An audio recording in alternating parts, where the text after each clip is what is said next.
There is a state of emergency in the WNBA right now. Their only star, their cash cow, the only player capable of capturing interest from people who aren't identifying as they, them. Caitlin Clark is out for a minimum of 2 weeks and possibly longer with a quad strain. The numbers aren't just talking, they're screaming a story the WNBA desperately needs to hear. When Caitlin Clark went down with a left quad strain on May 25th, 2025, it wasn't just an injury, it was an economic tremor that rattled the entire league. Now, with Clark sidelined for at least 2 weeks, the brutal truth about her unmatched star power versus everyone else has been laid bare, forcing players like Angel Reese and struggling teams like the Chicago Sky to face an uncomfortable reality. In women's pro basketball, one superstar is doing all the heavy lifting for engagement and revenue. Without Clark, the league's appeal takes a massive hit, spotlighting an urgent need to build a more diverse and sustainable foundation that isn't solely propped up by its brightest individual. If there wasn't any worry going on in the WNBA executive offices, if there was no worry, oh, people aren't going to turn off, oh, people are still going to show up, if that was the thought that they were having up there in WNBA La La Land, well, now might be the time to hit the pen. 48 hours after news hits that Caitlin Clark is injured and she'll be missing 2 weeks, the market has responded and the market has told the WNBA, we don't want this.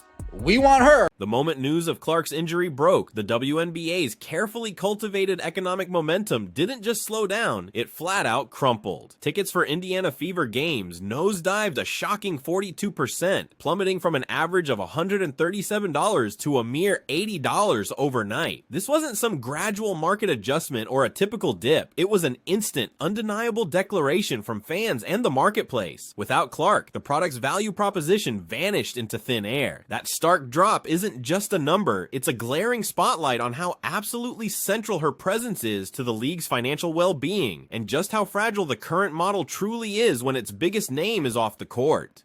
The reality is, at this point, we don't know how much time Caitlin Clark is going to miss. If it were up to Uncle KC, Caitlin Clark would miss the remainder of the regular season, so jealous, entitled players in the WNBA can be reminded that no one is watching for them. No one is staying home on a Saturday afternoon to watch Natasha Cloud. Outside of Vlad Pooter, no one's buying tickets to see Bob Griner, and no one, I mean no one, is paying to see Angel Reese attempt to play basketball. Remember the Chicago Sky? They thought they were geniuses, moving their June 7th game against the Fever from the 10,387-seat Wintrust Arena to the massive 21,000-seat United Center, banking everything on Clark's guaranteed draw. Well, that bet went bust hard. The minimum entry fee for what was supposed to be a marquee matchup imploded from $86 to just $25 the second Clark's absence was announced. For a team that went all in on upgrading to a bigger venue, that financial gut punch was swift and brutal. The sudden, drastic collapse in ticket revenue didn't just underscore the league's heavy reliance on Clark's star power. It screamed about the catastrophic risks of overdependence. When it comes to the Chicago Sky game, the marquee matchup in the WNBA, like it or love it, rivalry or not, Chicago Sky, Indiana Fever, Angel Reese, Caitlin Clark, that is the marquee matchup in the WNBA, and those tickets are crashing just as well. From $86 48 hours ago to $25. And by the time June 7th rolls around, it might cost you a bag of Skittles and some Lay's potato chips to get in there. This economic downturn peels back the curtain on a harsh reality many in the WNBA have been, let's say, reluctant to acknowledge. Success is anything but evenly distributed among its stars. While players like Angel Reese certainly command attention and accolades, the cold, hard data paints a picture of a stark hierarchy in drawing power, with Caitlin Clark residing in a galaxy of her own. Just look at the TV viewership numbers, which practically shout her exceptional influence. Fox Sports reported that but games featuring Clark and the Indiana Fever averaged a staggering 178 million viewers, nearly tripling the 394,000 viewers for other WNBA games. This isn't just a small gap, it's a seismic chasm in the league's television appeal. Clark's presence doesn't just boost visibility, it rockets the league's marketability, making it crystal clear how utterly vital she is to its financial and cultural success. Her star power absolutely has the potential to elevate the entire league, but it also exposes a terrifyingly fragile economic balance that hinges precariously on a select few players. A majority of these are everyday, normal people who watch Caitlin Clark in Iowa, watch her in her first year in Indiana, said, man, I want to watch that, I want to go to those games, I want to experience that. They won't be able to experience it. Time to sell. Families that are going to be driving a state over, 2 states over, commuting 4 hours, getting a hotel room, paying for parking, paying for this, they're not doing that anymore. People from flying across the pond, they're not flying across the pond to watch the Indiana Fever. Stop it, WNBA. They're flying across the pond to watch CC22. Hey, if you're enjoying this, please hit that subscribe button. Now, back to the numbers. The May 17th, 2025 game between the Fever and Chicago Sky. That was a masterclass in Caitlin Clark's immense pulling power. With 2.7 million viewers, it didn't just set a record, it became the most watched WNBA regular season game in 25 years. The broadcast peaked at an insane 3.1 million viewers, proving that Clark doesn't just attract basketball fans. She reels in casual viewers who typically wouldn't give women's hoops a second glance. This single game alone outdrew many playoff series from previous seasons, highlighting her extraordinary, almost unprecedented influence on the league's television ratings. When you zoom out, the pattern becomes even more striking. During the 2024 season, 21 out of 24 WNBA broadcasts that topped 1 million viewers featured Caitlin Clark. That means nearly 90% of the league's most watched games depended heavily on her star power. And get this, the 3 games with over 20,000 fans in attendance, all involve the Indiana Fever, further solidifying Clark's role as the league's undisputed primary attraction. She's not just boosting TV ratings, she's driving attendance and engagement, cementing her status as a transformative figure in women's professional basketball.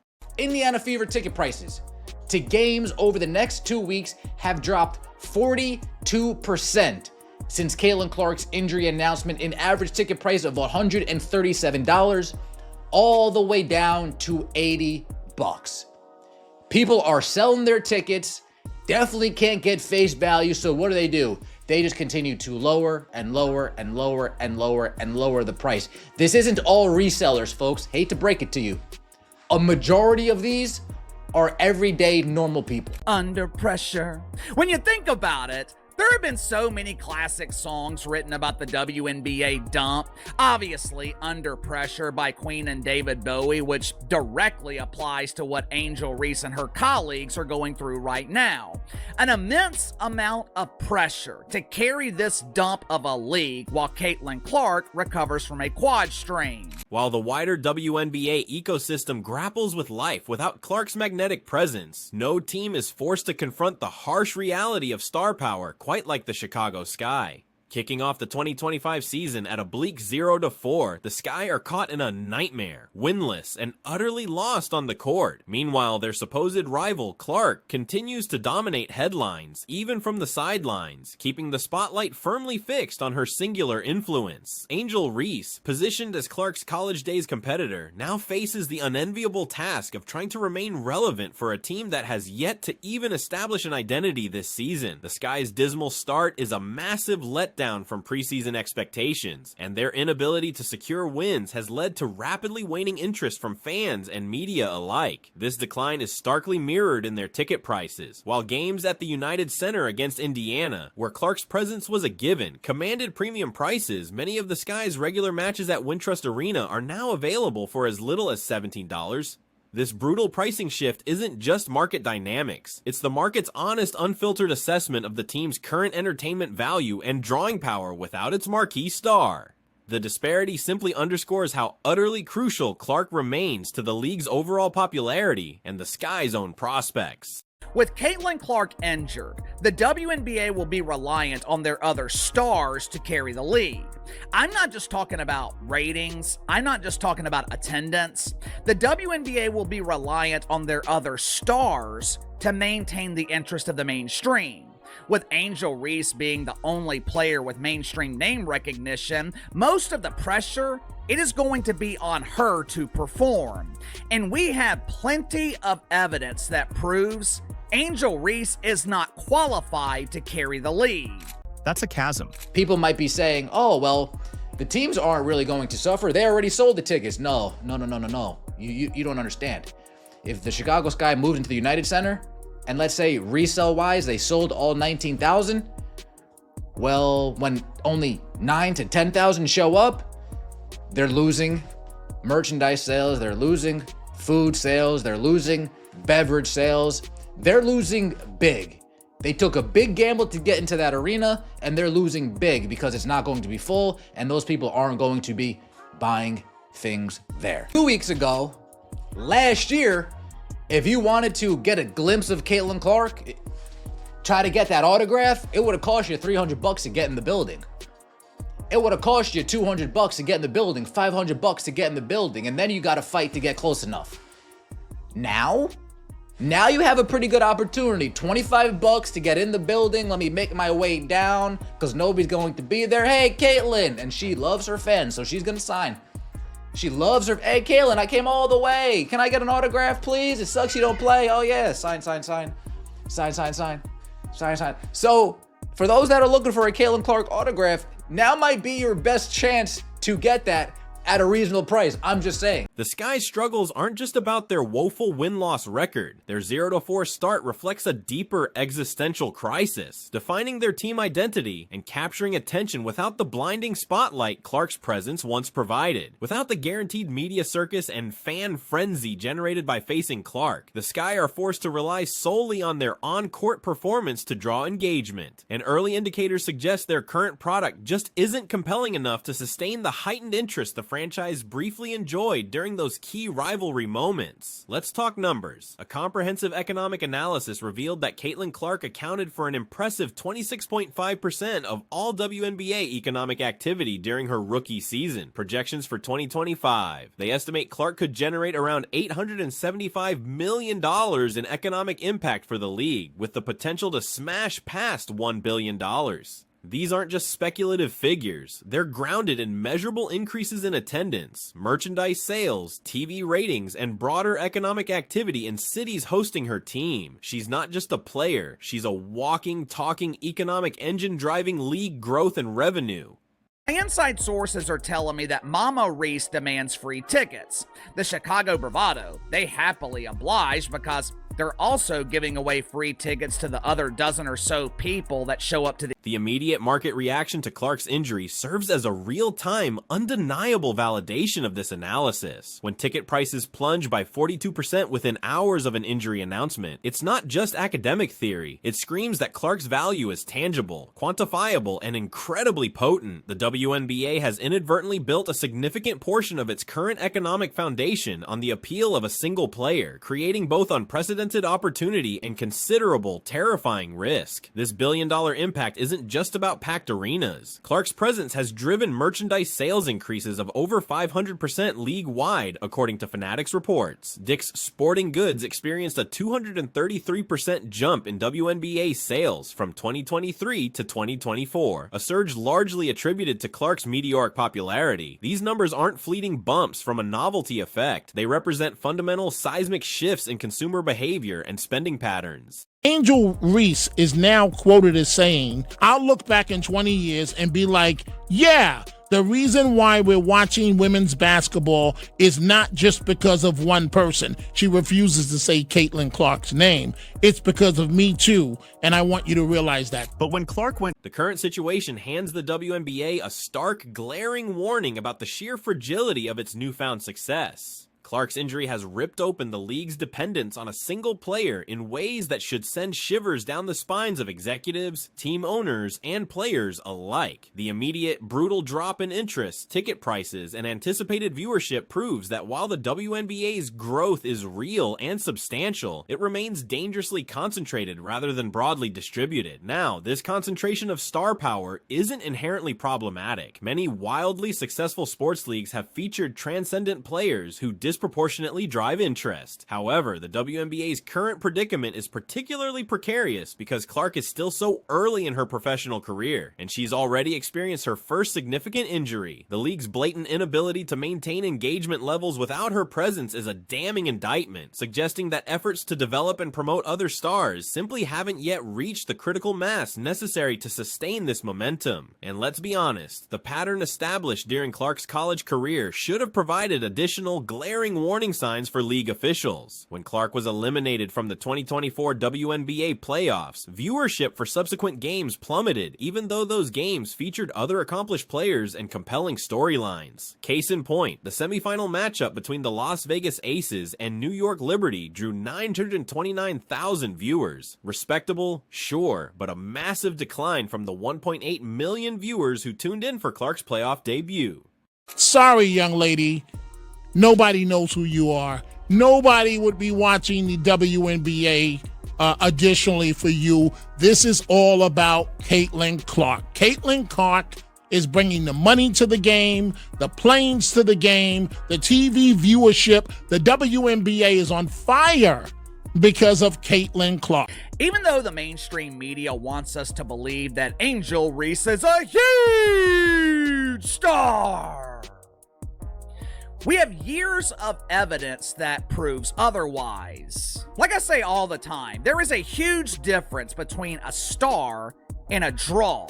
You can be a star, you can be famous, and still not be able to draw flies to a fresh turf. Clark's absence isn't just a problem for the Indiana Fever or her direct opponents. It sends shockwaves through the entire WNBA ecosystem. Television networks, which had strategically tailored their programming schedules around Clark's star power, are now scrambling to reassess expectations and promotional strategies. Merchandise partners who've heavily invested in WNBA products suddenly face a marketplace where their primary driver of sales is temporarily sidelined. For other league players, Clark's injury presents both a fleeting opportunity and a stark challenge. While it theoretically opens the door for emerging stars to step into the spotlight and showcase their own appeal, the immediate, painful decline in overall interest strongly suggests that many casual fans, initially drawn in by Clark's magnetic presence, may simply lose engagement without her. This situation underscores the critical, undeniable importance of player health and injury prevention in a league where individual stars directly, dramatically influence economic outcomes. The WNBA's medical teams, training protocols, and game management strategies become even more vital as the availability of key players is now directly tied to league-wide revenues, TV ratings, and fan engagement. Ensuring the health and safety of star players is no longer just a medical concern. It's a business imperative to sustain growth and maintain the league's hard-won momentum.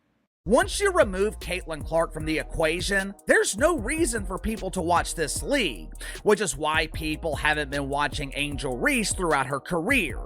Her final season at LSU, this was the pinnacle of her drawing power.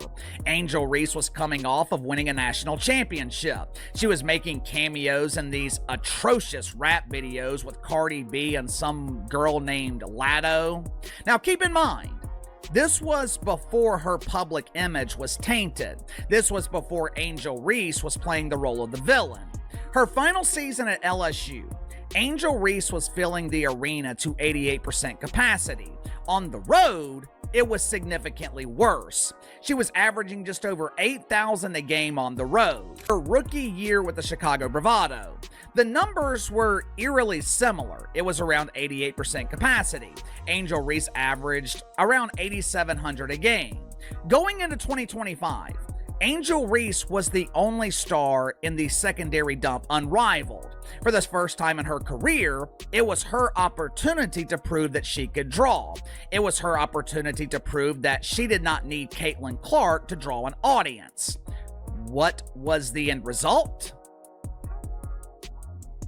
Unrivaled averaged 221,000. As Clark relentlessly works toward her potential return, the WNBA finds itself staring down some seriously critical questions about its future trajectory. The league's growth strategy absolutely has to evaluate whether it's truly sustainable to depend so heavily on the prominence of individual stars, or if efforts should immediately shift toward cultivating a more diverse and widespread appeal across multiple players and teams. This situation also forces a painful reflection on competitive balance and talent distribution. The Indiana Fever's uncanny ability to draft Clark and build their entire franchise around her has granted them a notable advantage that stretches far beyond mere basketball performance, profoundly influencing league-wide attention and marketability. Other teams now face the daunting task of figuring out how to develop their own standout players and craft captivating narratives that can genuinely engage fans amidst a fiercely competitive entertainment landscape. For teams like the Chicago Sky and players such as Angel Reese, the challenge is crystal clear. They must find ways to generate interest and excitement independently of Clark's influence. This means hyper-focusing on team success, fostering compelling chemistry, and creating unique stories that truly resonate with fans, rather than relying solely on rivalry-driven hype that hinges precariously on Clark's presence. Building a more balanced and resilient league will demand strategic, intelligent investments in player development, shrewd marketing, and innovative storytelling that can sustain engagement no matter which individual star is available.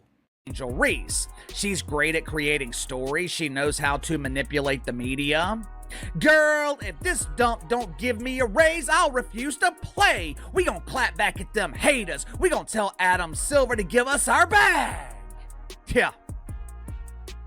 Yeah, Adam Silver is gonna give you a bag. He's gonna give you a grocery bag and tell you to load it in the person's car who actually had the money to buy the groceries. The uncomfortable, harsh reality brutally exposed by Clark's injury is this: the WNBA's recent growth, while genuinely significant and exciting, remains frighteningly fragile and almost entirely reliant on a single superstar. Yes, the league has successfully drawn in new fans, boosted revenue, and elevated its profile. But let's be honest, these achievements are largely anchored directly to Clark's presence and her on-court performance. This isn't meant to undermine the immense talent or entertainment value of other players or the league as a whole. Instead, it underscores the unique, almost irreplaceable role Clark plays in shaping the sport's current landscape, and it highlights the immense responsibility both she and the league share to safeguard and leverage this asset. But make no mistake, ensuring long-term sustainability will absolutely require diversifying its stars and building a broader, more robust foundation for continued growth that extends far beyond the influence of just one individual. I think so. I think that's the advantage of our depth, right? And we, Sophie had injury early as well. I think it's the advantage of us, the depth that we added in the offseason, that we're equipped. Certainly we'd rather have it early than late. It's a great opportunity for our team to find an identity. It's a great opportunity for our team to play in a different way. I don't think we change how we play. I think we change what the emphasis is, right? Our off-ball actions as opposed to some of our on-ball actions. When we get to our on-ball actions, utilizing our personnel in a different way. You might not see as much of AB getting the ball on a dive and a pick and roll as you would in some of the other off-ball screening actions that get her to that point. Or where our shots come from. A lot of times with C and the ball in our hands, our shots are coming up off the break, right? Now we might get the ball moving inline to inline when we're moving it side to side. So I don't think it changes how we play. I think it just changes the emphasis on the actions that we get to. But I also think it's a great opportunity for Caitlin to watch the game from the sideline and to grow in almost like a coaching kind of mindset and see some different things that we might be talking about on film, addressing in practice to see it develop in live action. There's so many things when you think about Caitlin and her not wanting to miss games. Obviously, she's a competitor and wants to play. Obviously, everyone wants to watch her play. But for me, it's maintaining perspective, right? It's making sure that we address this in a way that doesn't affect long term, that we take care of it. Don't over push, don't overexert, making sure that we take the long game approach to this, so that we're not having lingering issues throughout the course of the season. And I'm glad that, sometimes great players don't tell you when they're hurting. I'm glad that she did, because we need to nip this in the bud. The coming weeks aren't just another stretch of games, they'll be a vital definitive test of the WNBA's newfound support system and the true durability of its recent surge in popularity. If viewership and attendance manage to hold steady during Clark's absence, it will be a powerful signal that the league has successfully expanded its fan base beyond just her star power, effectively converting casual viewers into dedicated supporters. However, if those numbers drop significantly, it will starkly highlight just how much the league's hard-won growth still depends on its single brightest talent. Caitlin Clark's influence on women's professional basketball transcends her on-court achievements. She has become the undeniable driving force behind the league's entire economic momentum. Her temporary absence underscores both the critical opportunity to diversify the league's appeal and the glaring vulnerability of over-reliance on a single superstar. This period will unequivocally reveal whether the WNBA can truly sustain its momentum independently, or if it remains fundamentally tethered to Clark's presence. If you enjoyed this analysis, please leave a like and subscribe. More videos are on the screen now.